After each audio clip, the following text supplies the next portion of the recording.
The Shadow Out of Time by H.P. Lovecraft. Part 1. After 22 years of nightmare and terror, saved only by a desperate conviction of the mythical source of certain impressions, I am unwilling to vouch for the truth of that which I think I found in Western Australia on the night of July 17th to 18th, 1935. There is reason to hope that my experience was wholly or partly an hallucination, for which, indeed, abundant causes existed. And yet, its realism was so hideous that I sometimes find hope impossible.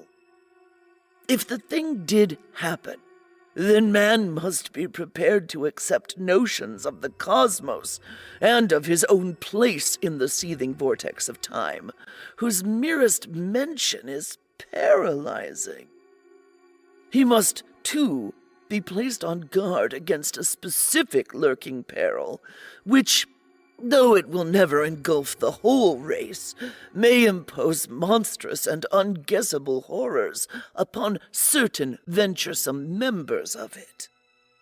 It is for this latter reason that I urge, with all the force of my being, a final abandonment of all attempts at unearthing those fragments of unknown primordial masonry which my expedition set out to investigate.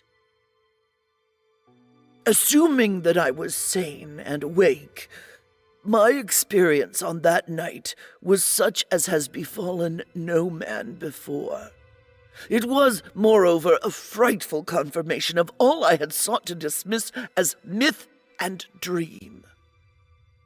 Mercifully, there is no proof, for in my fright I lost the awesome object which would, if real and brought out of that noxious abyss, have formed irrefutable evidence. When I came upon the horror, I was alone, and I have up to now told no one about it. I could not stop the others from digging in its direction, but chance and the shifting sand have so far saved them from finding it. Now I must formulate some definitive statement, not only for the sake of my own mental balance, but to warn such others as may read it seriously. These pages, much in whose earlier parts will be familiar to close readers of the general and scientific press, are written in the cabin of the ship that is bringing me home. I shall give them to my son, Professor Wingate Peaslee of Miskatonic University, the only member of my family who stuck to me after my queer amnesia of long ago, and the man best informed on the inner facts of my case. Of all living persons, he is least likely to ridicule what I shall tell of that fateful night. I did not enlighten him orally before sailing, because I think he had better have the revelation in written form. Reading and rereading at leisure will leave with him a more convincing picture than my confused tongue could hope to convey. He can do as he thinks best with this account, showing it with suitable comment to any quarters where it will be likely to accomplish good. It is for the sake of such readers as are unfamiliar with the earlier phases of my case that I am prefacing the revelation itself with a fairly ample summary of its background. My name is Nathanial Wingate Peaslee, and those who recall the newspaper tales of a generation back, or the letters and articles in psychological journals 6 or 7 years ago, will know who and what I am. The press was filled with the details of my strange amnesia in 1908 through 1913, and much was made of the traditions of horror, madness, and witchcraft, which lurk behind the ancient Massachusetts town then and now forming my place of residence. Yet I would have it known that there is nothing whatever of the mad or sinister in my heredity and early life. This is a highly important fact in view of the shadow which fell so suddenly upon me from outside sources.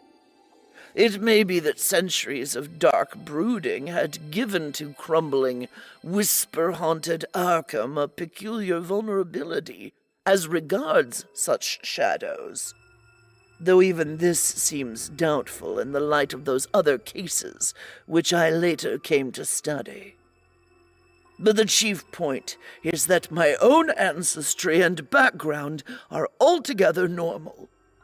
What came from somewhere else. Where, I even now hesitate to assert in plain words. I am the son of Jonathan and Hannah, née Wingate Peaslee, both of wholesome old Haverhill stock. I was born and reared in Haverhill, at the old homestead in Boardman Street near Golden Hill, and did not go to Arkham till I entered Miskatonic University at the age of 18. That was in 1889. After my graduation, I studied economics at Harvard and came back to Miskatonic as instructor of political economy in 1895. For 13 years more, my life ran smoothly and happily. I married Alice Kezar of Haverhill in 1896, and my 3 children, Robert K., Wingate, and Hannah, were born in 1898, 1900, and 1903, respectively. In 1898, I became an associate professor, and in 1902, a full professor. At no time had I the least interest in either occultism or abnormal psychology. It was on Thursday, May 14th, 1908, that the queer amnesia came. The thing was quite sudden, though later I realized that certain brief, glimmering visions of several hours previous, chaotic visions which disturbed me greatly because they were so unprecedented, must have formed premonitory symptoms.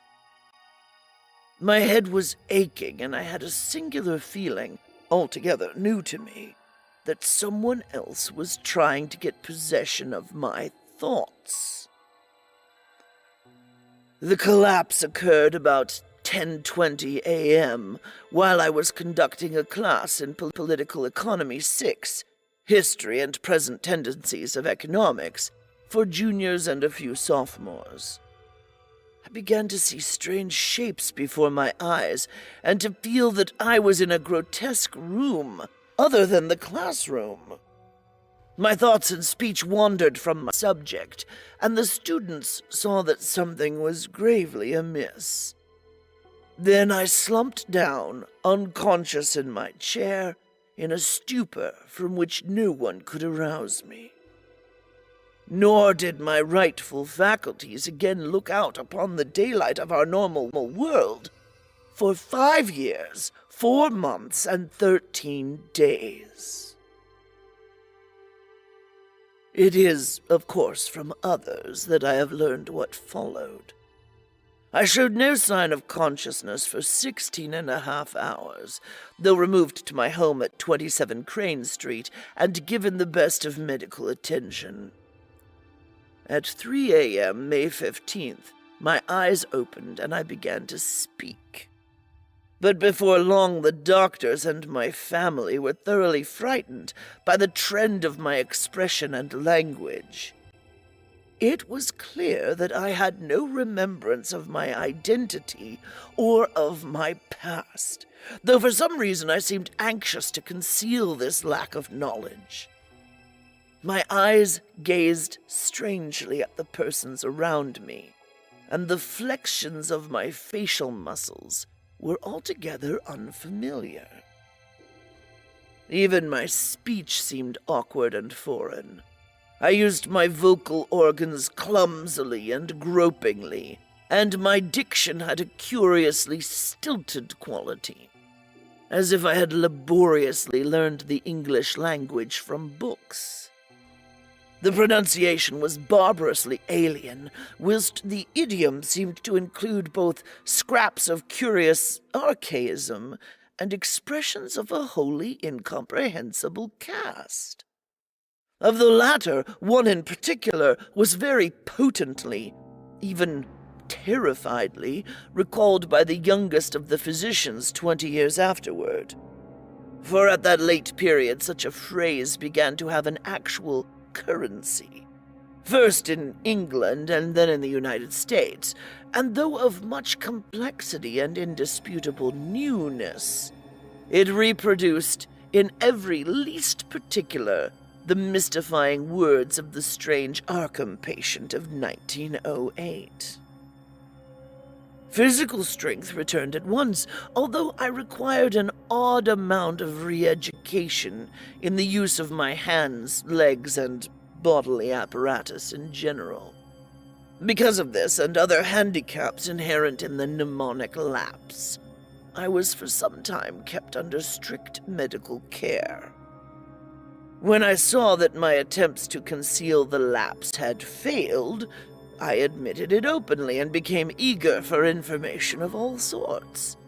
Indeed, it seemed to the doctors that I had lost interest in my proper personality as soon as I found the case of amnesia accepted as a natural thing. They noticed that my chief efforts were to master certain points in history, science, art, language, and folklore. Some of them tremendously abstruse, and some childishly simple, which remained, very oddly in many cases, outside my consciousness. At the same time, they noticed that I had an inexplicable command of many almost unknown sorts of knowledge, a command which I seemed to wish to hide rather than display. I would inadvertently refer with casual assurance to specific events in dim ages outside the range of accepted history, passing off such references as a jest when I saw the surprise they created. And I had a way of speaking of the future, which 2 or 3 times caused actual fright. These uncanny flashes soon ceased to appear, though some observers laid their vanishment more to a certain furtive caution on my part than to any waning of the strange knowledge behind them. Indeed, I seemed anomalously avid to absorb the speech, customs, and perspectives of the age around me, as if I were a studious traveler from a far, foreign land. As soon as permitted, I haunted the college library at all hours, and shortly began to arrange for those odd travels and special courses at American and European universities, which evoked so much comment during the next few years. I did not at any time suffer from a lack of learned contacts, for my case had a mild celebrity among the psychologists of the period. I was lectured upon as a typical example of secondary personality, even though I seemed to puzzle the lecturers now and then with some bizarre symptom or some queer trace of carefully veiled mockery. Of real friendliness, however, I encountered little. Something in my aspect and speech seemed to excite vague fears and aversions in everyone I met, as if I were a being infinitely removed from all that is normal and healthful. This idea of a black, hidden horror connected with incalculable gulfs of some sort of distance was oddly widespread and persistent. My own family formed no exception. From the moment of my strange waking, my wife had regarded me with extreme horror and loathing, vowing that I was some utter alien usurping the body of her husband. In 1910, she obtained a legal divorce, nor would she ever consent to see me, even after my return to normalcy in 1913. These feelings were shared by my elder son and my small daughter, neither of whom I have ever seen since. Only my second son, Wingate, seemed able to conquer the terror and repulsion which my change aroused. He indeed felt that I was a stranger, but though only 8 years old, held fast to a faith that my proper self would return. When it did return, he sought me out, and the courts gave me his custody. In succeeding years, he helped me with the studies to which I was driven, and today, at 35, he is a professor of psychology at Miskatonic. But I do not wonder at the horror I caused, for certainly the mind, voice, and facial expression of the being that awaked on May 15th, 1908, were not those of Nathanial Wingate Peaslee. I will not attempt to tell much of my life from 1908 to 1913, since readers may glean all the outward essentials, as I largely had to do, from files of old newspapers and scientific journals. I was given charge of my funds, and spent them slowly and on the whole wisely, in travel and in study at various centers of learning. My travels, however, were singular in the extreme, involving long visits to remote and desolate places. In 1909, I spent a month in the Himalayas, and in 1911 aroused much attention through a camel trip into the unknown deserts of Arabia. What happened on those journeys, I have never been able to learn. During the summer of 1912, I chartered a ship and sailed in the Arctic north of Spitsbergen, afterward showing signs of disappointment. Later in that year, I spent weeks alone, beyond the limits of previous or subsequent exploration, in the vast limestone cavern systems of Western Virginia. Black labyrinths so complex that no retracing of my steps could even be considered. My sojourns at the universities were marked by abnormally rapid assimilation, as if the secondary personality had an intelligence enormously superior to my own. I have found also that my rate of reading and solitary study was phenomenal. I could master every detail of a book merely by glancing over it as fast as I could turn the leaves, while my skill at interpreting complex figures in an instant was veritably awesome. At times there appeared almost ugly reports of my power to influence the thoughts and acts of others, though I seemed to have taken care to minimize displays of this faculty. Other ugly reports concerned my intimacy with leaders of occultist groups, and scholars suspected of connection with nameless bands of abhorrent elder world hierophants. These rumors, though never proved at the time, were doubtless stimulated by the known tenor of some of my reading, for the consultation of rare books at libraries cannot be effected secretly. There is tangible proof, in the form of marginal notes, that I went minutely through such things as the Comte d'Erlet's Culte des Ghouls, Ludwig Prinz de Vermis Mysterious, the Unersprechlichen Kulten of von Junst, the surviving fragments of the puzzling Book of Ibon, and the dreaded Necronomicon of the mad Arab Abdul al-Hazred. Then, too, it is undeniable that a fresh and evil wave of underground cult activity set in at about the time of my odd mutation.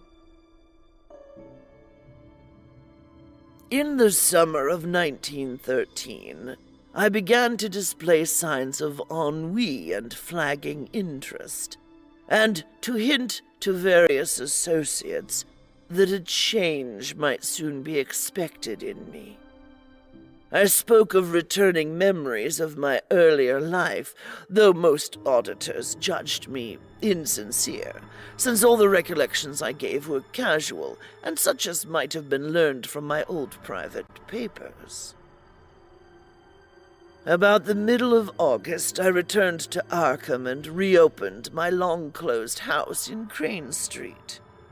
Here I installed a mechanism of the most curious aspect, constructed piecemeal by different makers of scientific apparatus in Europe and America, and guarded carefully from the sight of anyone intelligent enough to analyze it. Those who did see it, a workman, a servant, and the new housekeeper, say that it was a queer mixture of rods, wheels, and mirrors, though only about 2 feet tall, 1 foot wide, and 1 foot thick. The central mirror was circular and convex. All this is borne out by such makers of parts as can be located.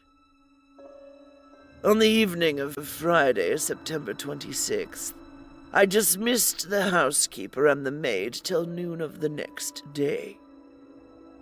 Lights burned in the house till late, and a lean, dark, curiously foreign-looking man called in an automobile. It was about 1 a.m. that the lights were last seen. At 2:15 a.m., a policeman observed the place in darkness, but with the stranger's motor still at the curb. By 4 o'clock, the motor was certainly gone. It was at 6 that a hesitant, foreign voice on the telephone asked Dr. Wilson to call at my house and bring me out of a peculiar faint.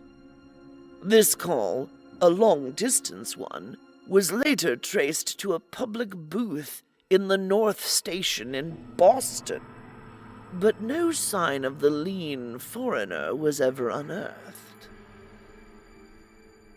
When the doctor reached my house, he found me unconscious in the sitting room, in an easy chair with a table drawn up before it. On the polished tabletop were scratches, showing where some heavy object had rested. The queer machine was gone, nor was anything afterward heard of it. Undoubtedly, the dark, lean foreigner had taken it away. In the library grate were abundant ashes, evidently left from the burning of every remaining scrap of paper on which I had written since the advent of the amnesia. Dr. Wilson found my breathing very peculiar, but after an hypodermic injection it became more regular. At 11:15 a.m., September 27, I stirred vigorously, and my hitherto mask-like face began to show signs of expression. Dr. Wilson remarked that the expression was not that of my secondary personality, but seemed much like that of my normal self. About 11:30, I muttered some very curious syllables which seemed unrelated to any human speech. I appeared, too, to struggle against something. Then, just after noon, the housekeeper and the maid having meanwhile returned, I began to mutter in English. Of the orthodox economists of that period, Jevons typifies the prevailing trend toward scientific correlation. His attempt to link the commercial cycle of prosperity and depression with the physical cycle of the solar spots forms perhaps the apex of... Nathanial Wingate Peaslee had come back. a spirit in whose time scale it was still that Thursday morning in 1908, with the economics class gazing up at the battered desk on the platform.